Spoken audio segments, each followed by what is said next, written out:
Assalamualaikum warahmatullahi wabarakatuh. Waalaikumsalam warahmatullahi wabarakatuh. Selamat pagi Pak Irfan. Pagi Pak Arum. Sebagai calon guru penggerak angkatan 6, diberi tugas untuk melakukan wawancara pengambilan keputusan kepada Pak Irfan sebagai kepala sekolah saya. Sebelumnya, mohon Pak Irfan untuk memberikan sedikit perkenalan. Terima kasih Bu Arum atas waktu dan kepercayaannya menjadikan saya sebagai bahan untuk kegiatan wawancara pada pendidikan guru penggerak yang panjenengan ikuti. Semoga nanti bisa menambah pengetahuan wawasan bagi panjenengan. Jadi perkenalkan, nama saya Irfan Wahyu Sada. Saya Kepala SMA Negeri 1 Sumber, Kabupaten Rembang.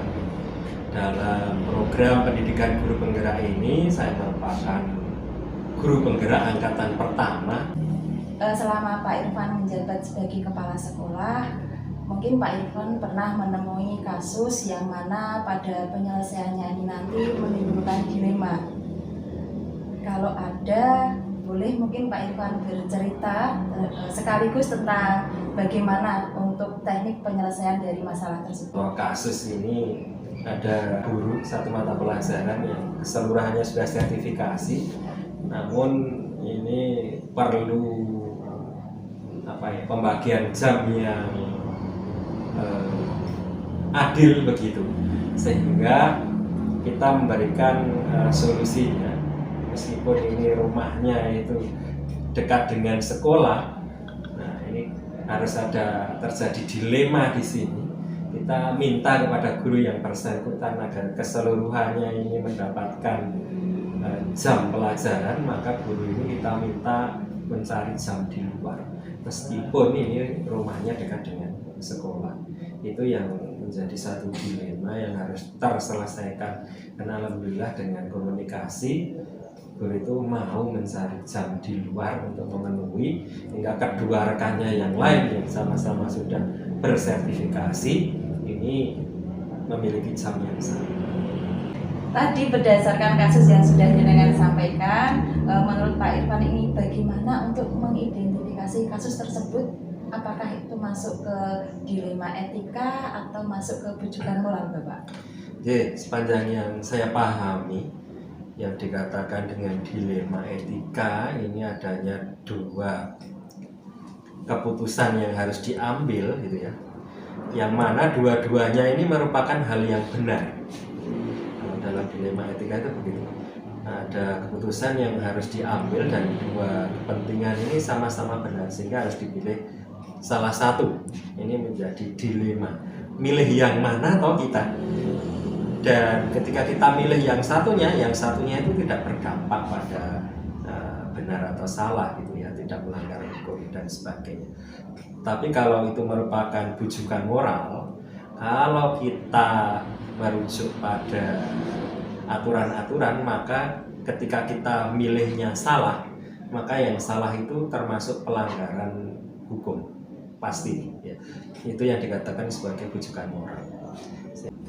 Jadi kayak seperti tadi kasus yang pertama, ketika ada guru yang kekurangan jam, ketika guru tersebut memilih untuk tetap di sini dengan jam yang tidak memenuhi syarat mendapatkan sertifikasi, itu juga benar. Atau nanti milih yang kedua, mengajar di luar, tetapi nanti hak sertifikasinya terpenuhi. Itu juga benar. Itu ya Pak? Betul. Itu yang termasuk dalam dilema etika. Terima kasih. Kemudian Bapak, untuk menjalankan pengambilan keputusan di sekolah, terutama untuk kasus-kasus di mana ada dua kepentingan yang sama-sama benar atau sama-sama mengandung nilai kebajikan, itu yang dilakukan oleh Pak Irfan itu bagaimana? Baik, untuk yang sama-sama benar, ketika di manajemen sekolah ini memang saya membuat satu tim ya, tim manajemen sekolah untuk bahan pertimbangan saya ketika akan mengambil keputusan.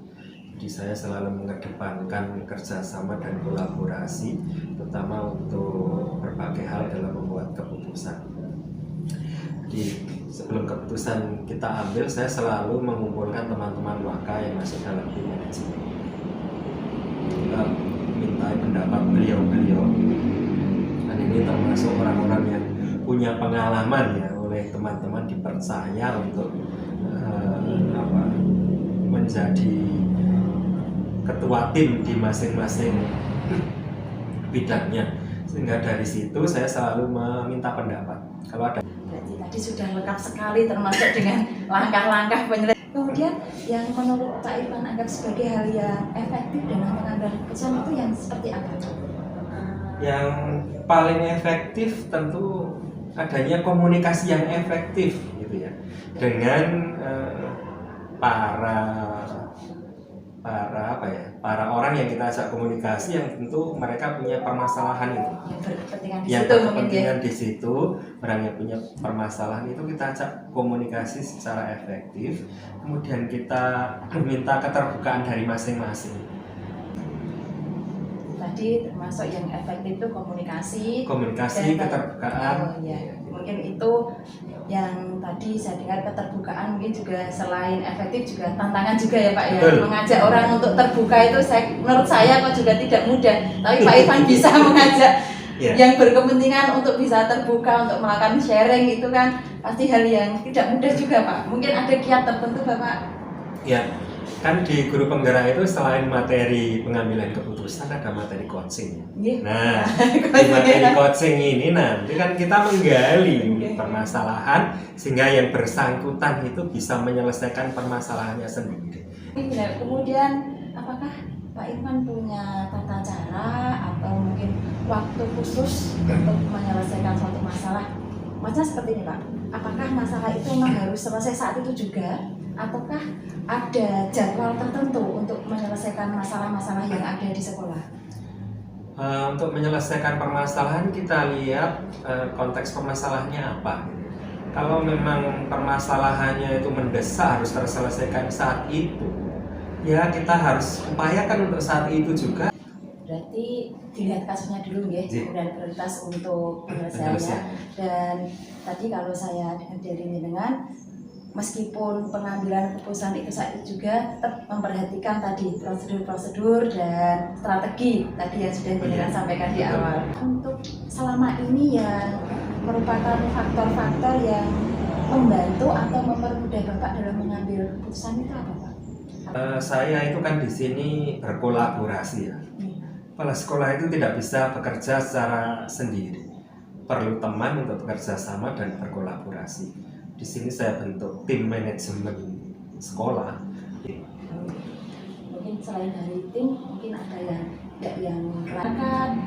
Nah, biasanya kalau dari tim itu sudah sepakat, kita biasanya dukungannya dari komite. Dari tadi yang sudah Jenengan sampaikan semuanya, pembelajaran apa yang bisa Bapak petik dari pengalaman Bapak pada saat mengambil keputusan, apalagi yang mengandung unsur dilema tadi?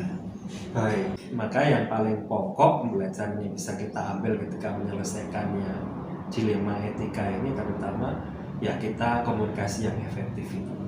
Ini menjadi kunci pokok selain keterbukaan ya dari pihak-pihak yang berkepentingan itu. Terima kasih Bapak sudah berkenan menjadi narasumber saya pada kegiatan Ramayana ini. Saya mau undur diri karena masih ada tugas yang lain. Kemudian mohon maaf kalau di sini sudah mengganggu waktunya Pak Irfan. Mohon doanya semoga saya nanti juga dilancarkan untuk kegiatan berikutnya. Amin, amin. Monggo Pak Arum silakan untuk berlanjut berkreasi, beraksi nyata di guru penggerak. Nanti ilmunya dibagikan. Setelah belajar kemudian berbagi.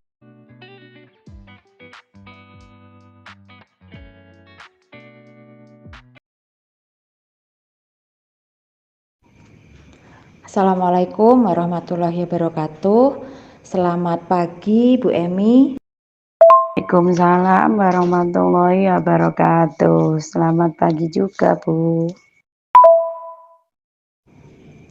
Bagaimana kabarnya Bu Emi pagi ini? Alhamdulillah sehat. Bagaimana dengan Bu Arum? Alhamdulillah, saya juga sehat, Bu. Sebelumnya, perkenalkan dulu, saya Arum Hidayati, calon guru penggerak angkatan 6. Kebetulan, saya mendapatkan tugas untuk melakukan wawancara kepada beberapa kepala sekolah berkaitan dengan praktek pengambilan keputusan. Bolehkah saya mengajukan beberapa pertanyaan kepada jenengan, Bu? Monggo, tidak masalah. Insya Allah selama saya bisa, nanti akan saya jawab pertanyaan jenengan. Oke, baiklah Bu Emi. Sebelum wawancara, boleh secara singkat sedikit perkenalan dari Bu Emi?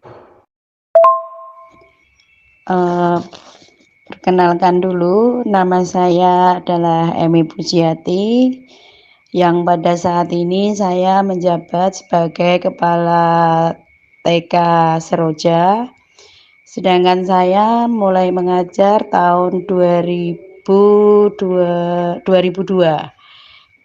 dan menjadi kepala sekolah tahun 2019. Sehingga saya menjadi guru kurang lebih 21 tahunan. Nggih, terima kasih. Langsung saja nggih Bu nggih.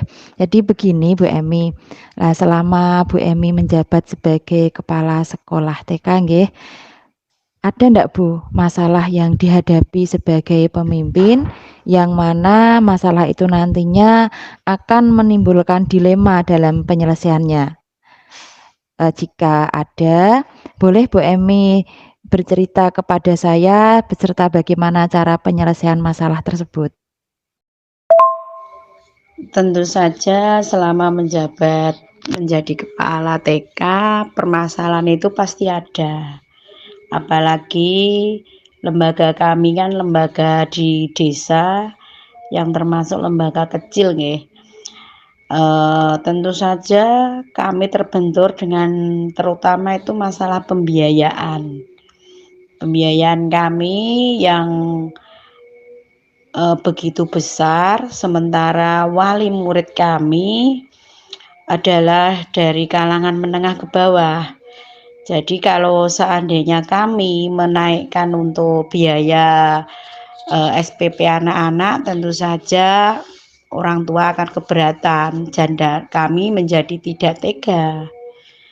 Untuk itu kami mencari beberapa solusi dari permasalahan tersebut. Kalau boleh tahu nih, bagaimana solusi dari Bu Emi sebagai kepala sekolah? Karena pembiayaan ini sangat penting nggih, terutama untuk kesejahteraan para guru. Maka saya mengajak para guru untuk mendiskusikan masalah tersebut. Akhirnya ada berbagai macam usulan dan diantaranya adalah dengan mendirikan koperasi sekolah. Nah, koperasi sekolah di sini dikelola oleh para guru dengan cara bergilir di piket gitu. Hasil dari penjualan di koperasi tersebut itu nanti dikumpulkan dan hasilnya sisa usahanya nanti bisa digunakan untuk menambah kesejahteraan para guru. Nah, di antaranya adalah dengan menyediakan jajanan yang sehat untuk anak-anak. Tetapi itu pun tidak berjalan begitu mulus karena juga ada banyak kendala. Di antaranya adalah protes dari pedagang yang semula berjualan di sekitar sekolah.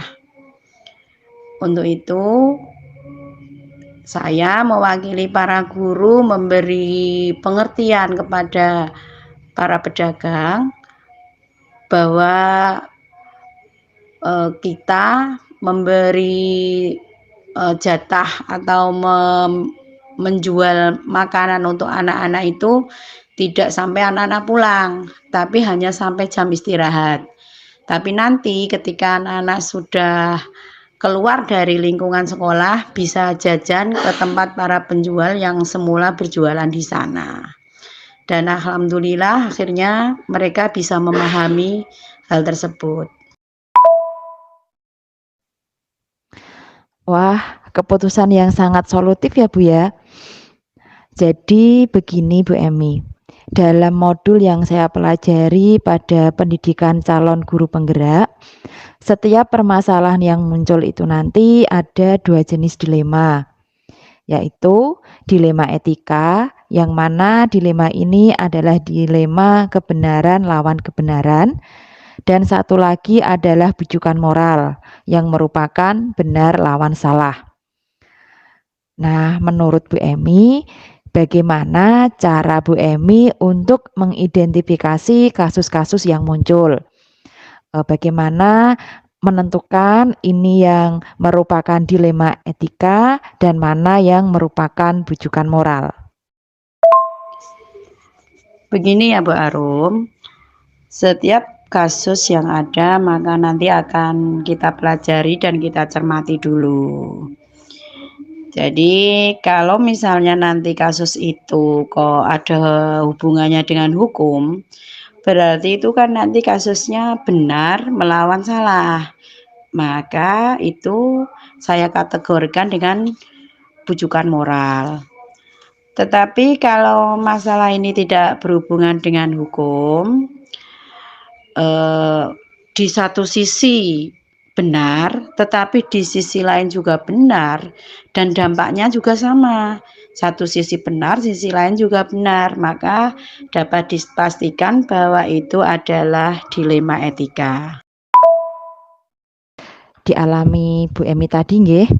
Dalam dilema etika yang Ibu Emi alami tadi kan, apakah harus menaikkan biaya iuran anak ataukah dengan mencari jalan lain untuk mengatasi kekurangan biaya operasional, di mana kedua pilihan keputusan tadi adalah benar dan tidak melawan hukum. Ya, betul sekali Bu Arum, seperti itu. Kalau boleh tahu, selama ini bagaimana Ibu menjalankan pengambilan keputusan di sekolah, terutama untuk kasus-kasus di mana ada 2 kepentingan yang sama-sama benar atau sama-sama mengandung nilai kebajikan? Tetap lebih memilih menjunjung tinggi nilai-nilai kebajikan gitu. Terus di samping itu juga kita menimbang apakah keputusan yang kita ambil ini nanti menimbulkan dampak kerugian yang besar atau yang kecil. Jadi nanti yang diputuskan adalah menimbulkan dampak kerugian yang paling kecil dalam permasalahan tersebut. Kemudian adakah langkah-langkah atau strategi apa yang biasa Ibu lakukan dalam menyelesaikan masalah dilema selama ini, Bu? Maka kita akan mencari solusi dengan berdiskusi bersama rekan-rekan sejawat di sekolah dan bisa juga kepada pihak yayasan.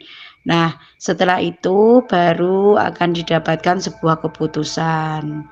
Dan hasil dari keputusan itu nanti akan saya refleksikan bagaimana kalau saya ada di posisi mereka, apa yang saya inginkan dan apa yang saya ingin diperlakukan seperti bagaimana.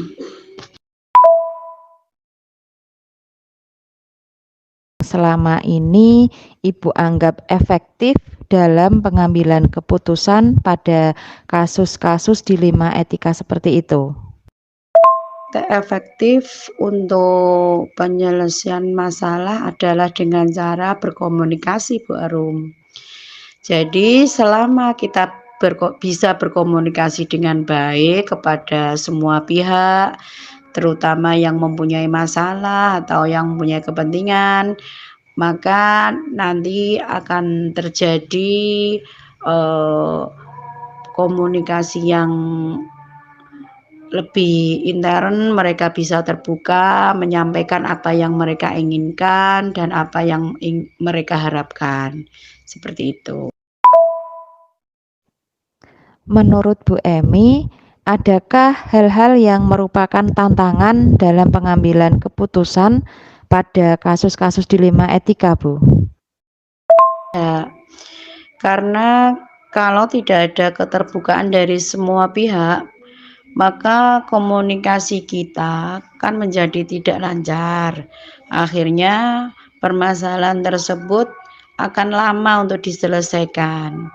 Dengan keterbukaan semua pihak, maka komunikasi akan terjalin dengan baik, maka permasalahan juga akan semakin cepat untuk diselesaikan. Apakah Bu Emi memiliki sebuah jadwal tertentu dalam penyelesaian masalah kasus dilema etika? Maksudnya begini, Bu. Apakah nanti Ibu itu langsung menyelesaikan masalah di tempat saat itu juga atau memiliki sebuah jadwal tertentu untuk menyelesaikannya? Dan strategi atau prosedur seperti apa yang Ibu jalankan untuk menyelesaikan kasus dilema etika? Gimana ya Bu, kalau jadwal tertentu sih kelihatannya tidak ada. Kan itu sesuai dengan permasalahannya nggih. Tetapi kalau prosedurnya nggih jelas ada. Seperti yang saya sampaikan tadi, saya perlu mencari tahu dulu permasalahannya, kemudian mendiskusikan dengan teman-teman guru, begitu juga dengan yayasan. Akhirnya baru kita mendapatkan solusi yang paling baik untuk semua pihak dan yang paling sedikit dampaknya bagi lingkungan di lembaga kami, seperti itu Bu. Adakah seseorang atau faktor apa yang selama ini mempermudah atau membantu Bu Emi dalam pengambilan keputusan dalam kasus-kasus dilema etika? Kalau itu ya jelas ada. Salah satunya adalah dukungan dari para teman guru, terutama juga pihak yayasan yang sangat terbuka sekali untuk kami agar mau mengkonsultasikan segala permasalahan yang ada di lembaga kami. Pertanyaan terakhir nggih Bu, dari semua hal yang telah Ibu sampaikan tadi, pembelajaran apa yang dapat dipetik dari pengalaman Ibu pada saat mengambil keputusan dilema etika? Pembelajaran yang saya petik adalah bahwa kita itu harus bisa membangun komunikasi yang baik dengan semua pihak. Selain itu, kita juga harus membangun rasa empati dengan rekan kerja dan orang-orang yang bekerja sama dengan kita. Sehingga dalam bekerja nanti akan terbentuk sistem kerja yang baik, nyaman, dan menyenangkan. Bu Emi, terima kasih atas waktu dan kesediaannya sudah menjadi narasumber saya dalam wawancara ini. Oke, sama-sama Bu Arum. Saya izin dulu nggih. Semoga Bu Emi dilancarkan semua pekerjaannya. Saya mohon pamit. Terima kasih. Wassalamualaikum warahmatullahi wabarakatuh. Waalaikumsalam warahmatullahi wabarakatuh.